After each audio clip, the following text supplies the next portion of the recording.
Hello friends, तो आइए आज हम लोग देखेंगे आगे यूपी के सेंसस हम लोग टॉपिक कर रहे थे, उसमें हम लोग आज देखेंगे पार्ट 2 लेक्चर। ठीक है, तो आइए शुरू करते हैं। तो इसमें हम लोग सबसे पहले आज देखेंगे जनघनत्व के बारे में, जनसंख्या घनत्व के बारे में, पॉपुलेशन डेंसिटी। ठीक है, तो पहले तो हम लोग ये डिफ़ाइन कर लें कि नहीं जनघनत्व आखिर कहते किसे हैं, मतलब ये होता क्या है। इसकी जनरली जो डिफिनेशन होती है, बोल सकते हैं कि नहीं एक वर्ग किलोमीटर में औसतन जो लोगों की जो संख्या होती है, औसतन जो लोगों की जो संख्या होती है उसे ही जनघनत्व बोलते हैं। ठीक है, उसे ही जनघनत्व बोलते हैं। अगर हम लोग बात करें, हम लोग यूपी के परिप्रेक्ष्य में देख रहे हैं जनगणना। ठीक है, अगर हम लोग यूपी की बात करें यानी यूपी में जनसंख्या घनत्व कितना है या जनघनत्व कितना है, यूपी में जनघनत्व कितना है, तो वो कितना है 829। ठीक है, 829 है।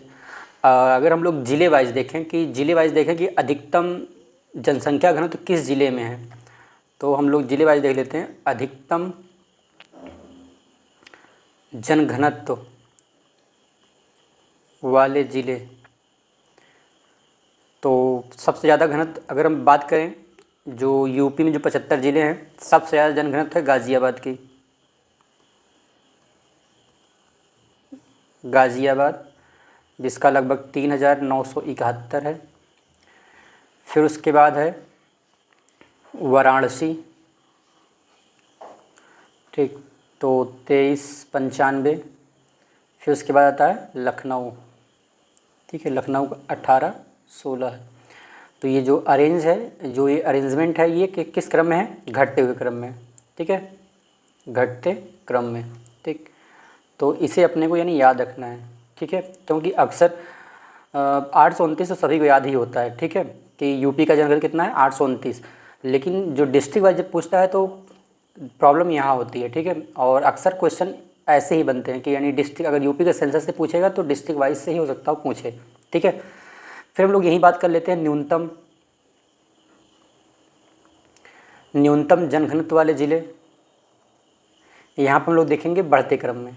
ठीक है, बढ़ते क्रम में, क्योंकि यहाँ पे हम लोग किसकी बात कर रहे हैं, न्यूनतम की, यानी पहले जो सबसे कम होगा वो आएगा, फिर उससे ज़्यादा, उससे ज़्यादा, उससे ज़्यादा। ठीक है, तो सबसे कम अगर देखें तो वो जो ललितपुर ज़िला है हमारा, वो है। ठीक है, ललितपुर ज़िला में लगभग 242 वर्ग किलोमीटर के हिसाब से लोग रहते हैं। ठीक, तो उसके बाद हमारा है सोनभद्र। ठीक, 270। ठीक, अपने के लिए यही दो याद रखना है। ठीक है, यही दो क्रम याद रखना है। ठीक है, यानी अधिकतम जनघनत्व वाली बात करें तो गाज़ियाबाद, फिर वाराणसी, फिर लखनऊ। लेकिन जो न्यूनतम जनघनत्व वाले पूछे क्रम में डिस्ट्रिक्ट वाइज, तो पहले सबसे कम कौन होगा, ललितपुर, फिर उसके बाद सोनभद्र। ठीक है, फिर हम लोग आते हैं नेक्स्ट टॉपिक पे। हमारा आएगा आज का टॉपिक है लिंगानुपात, सेक्स रेशियो, लिंगानुपात।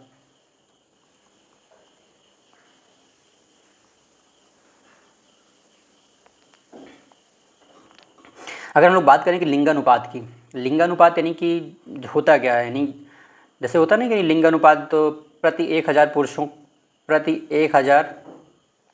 पुरुषों पर महिलाओं की संख्या को ही लिंगानुपात बोलते हैं। ठीक है, महिलाओं की संख्या को।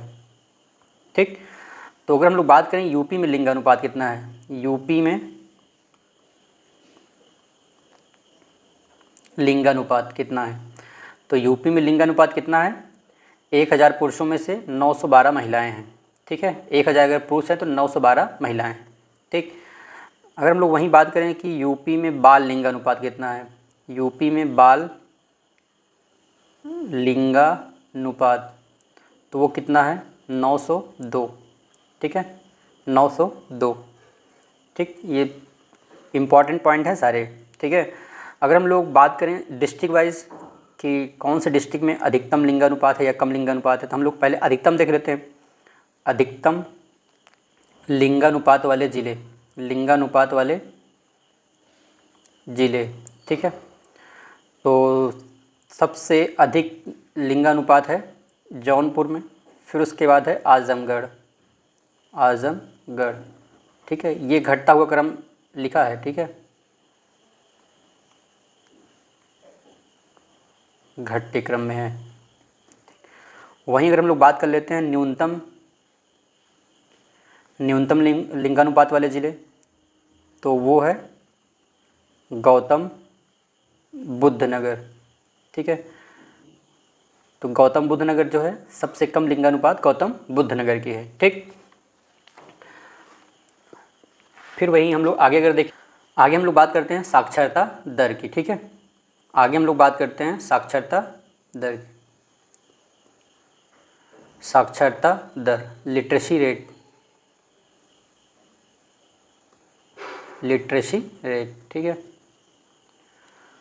तो अपन यहाँ बात करेंगे मतलब कि अगर हम लोग बात करें कि यूपी में कुल साक्षरता दर कितनी है। ठीक है, यूपी में कुल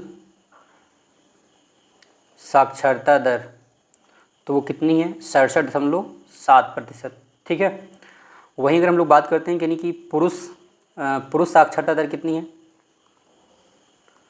यूपी में पुरुष साक्षरता दर कितनी है, तो वो है 77.3%। ठीक है, वहीं अगर हम लोग महिला की बात करें कि महिला साक्षरता दर कितनी है, तो वो है 57.2%। ठीक, अगर अब हम लोग यहीं पे देख लेते हैं ज़िले वाइज, यूपी के सर्वाधिक साक्षरता दर वाले ज़िले, साक्षरता दर वाले ज़िले। ठीक, तो हम लोग इसे जो अरेंजमेंट करेंगे वो घटते क्रम में होगा। ठीक है, तो जिस सबसे ज़्यादा जो साक्षरता दर है वो है गौतम बुद्ध नगर में। ठीक, फिर उसके बाद है कानपुर नगर, फिर उसके बाद है औरैया। ठीक है, औरैया ऑब्लिक इटावा दोनों कभी कभी आ जाता है यहाँ पे। ठीक है, तो अपन को यानी ये क्रम याद होना चाहिए। ठीक, फिर नेक्स्ट हम लोग बात करते हैं न्यूनतम साक्षरता दर वाले ज़िले। अगर हम लोग बात करें तो न्यूनतम साक्षरता दर वाले ज़िले में आप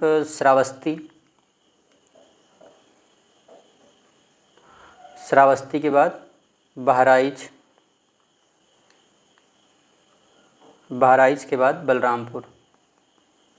ठीक, सबसे कम साक्षरता दर श्रावस्ती में, फिर उससे थोड़ा ज़्यादा बहराइच में, फिर उससे थोड़ा ज़्यादा बलरामपुर में। ठीक है, तो सबसे कम कहाँ पे है, श्रावस्ती में। न्यूनतम साक्षरता दर, सबसे अधिक साक्षरता दर किस ज़िले में है, यूपी के गौतम बुद्ध नगर में। ठीक है,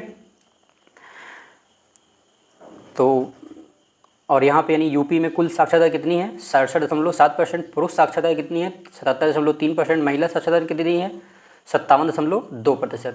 ठीक है, तो आइए आज हम लोग यहाँ पे यानी MCQ भी स्टार्ट करेंगे। ठीक है, जो यूथ पब्लिकेशन की जो बुक है जिसमें यानी कि RO के लिए है और प्रॉपर अब तक जितने भी क्वेश्चन पूछे गए हैं हम लोग उसी को यहाँ पे रखेंगे और उसी को हम लोग सॉल्व करेंगे। ठीक है, तो आइए शुरू करते हैं। तो आइए हम लोग देखते हैं, सबसे पहला क्वेश्चन देखेंगे। सबसे पहले हम लोग क्वेश्चन देखेंगे उत्तर प्रदेश राज्य की दूसरी आधिकारिक भाषा कौन है। जैसा कि आपको पता है कि जो पहली जो आधिकारिक भाषा है वो कौन है, पहली आधिकारिक भाषा क्या है, हिंदी है। ठीक है, फिर दूसरी आधिकारिक भाषा क्या है, यूपी की उर्दू है, जिसे कब अपनाया गया था, 1989 में। ठीक है, तो यहाँ पे क्या होगा, उर्दू हो जाएगा। ठीक, फिर नेक्स्ट है हमारा क्वेश्चन, उत्तराखंड कब उत्तर प्रदेश से अलग हुआ। तो यहाँ बताना कि उत्तराखंड जो है उत्तर प्रदेश से कब अलग हुआ था। तो आपको पता है कि यानी जो यूपी का जो पहाड़ी इलाका था ऊपर नॉर्थ साइड में, उसमें जो 13 ज़िले थे, उसी 13 ज़िले को काट कर उत्तराखंड राज्य बनाया गया था। ये कब हुआ था, नवंबर 2000 को। ठीक है, तो यहाँ पे डी ऑप्शन करेक्ट हो जाएगा। फिर नेक्स्ट है उत्तर प्रदेश का राजकीय वृक्ष कौन सा है। तो उत्तर प्रदेश का राजकीय वृक्ष कौन सा है, अशोक है। ठीक है, फिर नेक्स्ट है ...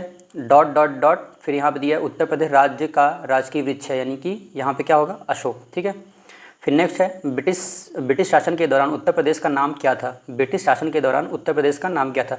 जैसे हम लोगों ने हिस्ट्री देखा था ना जो उत्तर प्रदेश का जो नाम चेंज हुआ था तो वही इसमें नहीं पूछा गया है, ठीक है। तो यहाँ पे क्या होगा, तो यहाँ पे जैसे दिया है United province of Agra and Awadh और किंगडम ऑफ बनारस। क्या यह कभी यूपी का नाम था? नहीं था, तो ये था ही नहीं, तो इसे हम काट देते हैं, ठीक है। एक मिनट, फिर उसके बाद हम लोग यहाँ पे देखेंगे, जैसे यहाँ पे क्या है, यहाँ पे दिया है कि यूनाइटेड प्रोविंस ऑफ इलाहाबाद, ये भी कभी नहीं था। अवध प्रदेश, ये भी कभी नहीं था। तो यानी इसका मतलब क्या है कि पहला option United province of Agra and Awadh, ये था ना, ठीक है। तो यही सही हो जाएगा हमारा, ठीक। फिर नेक्स्ट हमारा उत्तर प्रदेश का राजकीय पक्षी कौन सा है? तो उत्तर प्रदेश का राष्ट्रीय पक्षी कौन सा है? मोर तो है नहीं, मोर राष्ट्रीय पक्षी है, ठीक है। मोनल है नहीं, कबूतर है नहीं, तो बचा क्या? सारस क्रेन, ठीक है। फिर नेक्स्ट हमारा आता है भारत का राष्ट्रीय प्रतीक सिंह स्तंभ, सिंह पिलर जो अशोक द्वारा निर्मित किया गया था में स्थित है, तो वो कहाँ स्थित है? तो वाराणसी में यानी सारनाथ में, ठीक। फिर नेक्स्ट है उत्तर प्रदेश में जिलों की कुल संख्या कितनी है? तो उत्तर प्रदेश में जिलों की कुल संख्या कितनी है? 75 है, ठीक है। फिर नेक्स्ट हमारा आता है, एक बार इसको चाहें तो आप रीड कर सकते हैं, ठीक है, अपने तरीके से।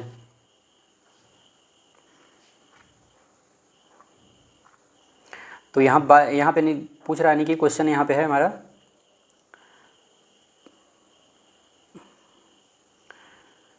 कि किस वर्ष संयुक्त प्रांत का नाम बदलकर उत्तर प्रदेश किया गया था? तो आपको पता है ना कि यानी 24 जनवरी 1950 को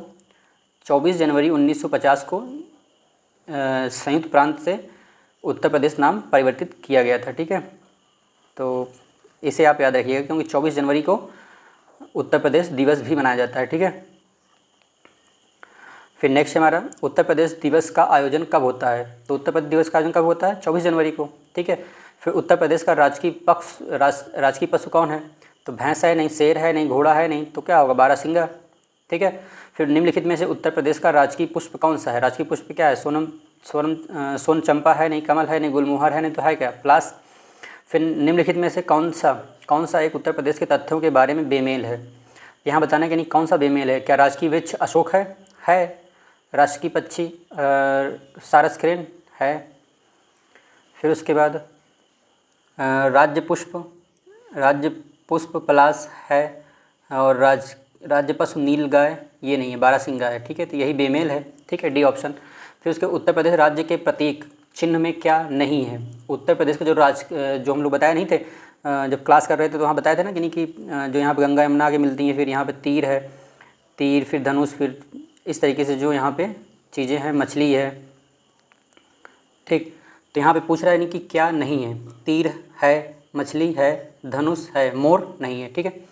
तो यहाँ पे फिर उसके बाद हमारा नेक्स्ट है स्वतंत्र भारत में उत्तर प्रदेश विगत काल के संयुक्त प्रांत के पहले गवर्नर कौन थे?